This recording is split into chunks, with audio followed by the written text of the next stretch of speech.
Today I'm going to be doing a book haul slash TBR or to be read, which is a classic booktube style video.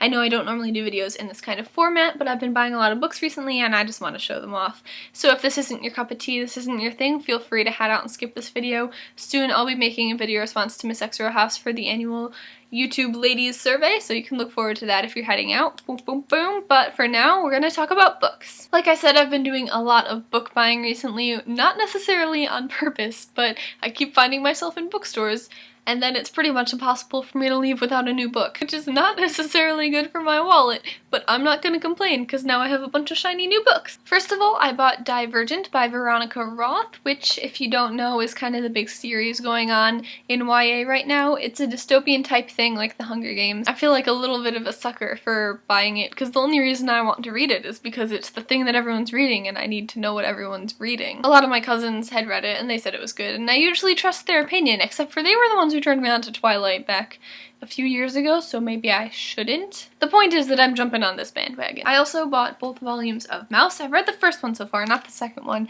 I bought it because I had heard my lit professor in college talking about it, and he's a really smart guy, so I figured it was actually really good when he told me that it was. I read a lot of mangas in junior high and stuff, and I'm kind of over that phase, but I still like comic books, but I don't really like superheroes, so I figured this was the kind of genre within comic books that I would like. The annoying thing about buying graphic novels is that they are super quick to read, but they cost just as much, if not more, than any standard novel. There's a library near me that has a little used bookstore inside of it where things are super cheap.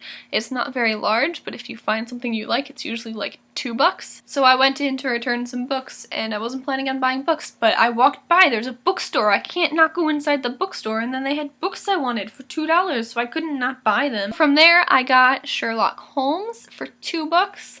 I'm pretty stoked to read it at some point in the far future, but I'm going to read it. I've wanted to read it for a while. And then I bought some Calvin and Hobbes. I love Calvin and Hobbes. We have a bunch of these books at home and have since I was a kid, but we didn't have this one. It was also $2. I read through them and I didn't know most of the comics, so I figured, why not? I also bought Pretties recently, which is the sequel to Uglies, which I almost bought recently, and I didn't, and that's a good thing because I came home and it was already in my bookshelf. I don't know when I bought it, but apparently I bought it at some point. So I bought Pretties. It was on discount at Books A Million for $3, and I figured that was a good deal. I actually bought it before I read Uglies, so it was a little bit of a risk whether or not I would actually want to read it if I didn't like Uglies, but Uglies was pretty good, so I'm gonna read Pretties. My brother and I go to Half Price Books. Sometimes we went there a few days ago and he was like, I just want to go, I'm not gonna buy any books, and I was like, yeah, me too, but that's not how life works. So I bought this book called The Sparrow,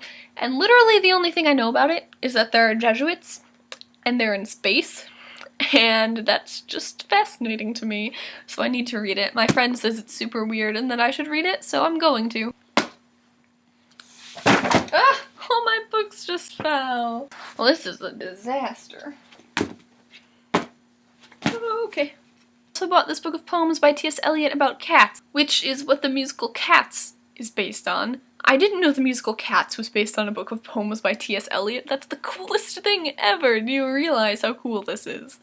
To Eileen, happy 31st birthday with my love. Warren. March 20th, 1985. This is so cute! One of the reasons I love used bookstores is for those little notes that you get from other people, but what? I did not know that the musical Cats was based on a book of poems. I was just at the bookstore and I was reading through this and I was like, the naming of the cats, Old Deuteronomy, Mr. Mistopheles, this is the musical Cats. I've never even seen the musical Cats, but I am pretty stoked to read this. And then the other day I went to Barnes & Noble and I bought Persepolis again with graphic novels that are in a genre I think I will like, so I'm excited to read it. Again, graphic novels are way more expensive than I want them to be, but whatever, I bought it, I'm gonna read it. That's all for now. Thank you for listening to my rambling about books. Let's ramble more about books in the comments, and see ya!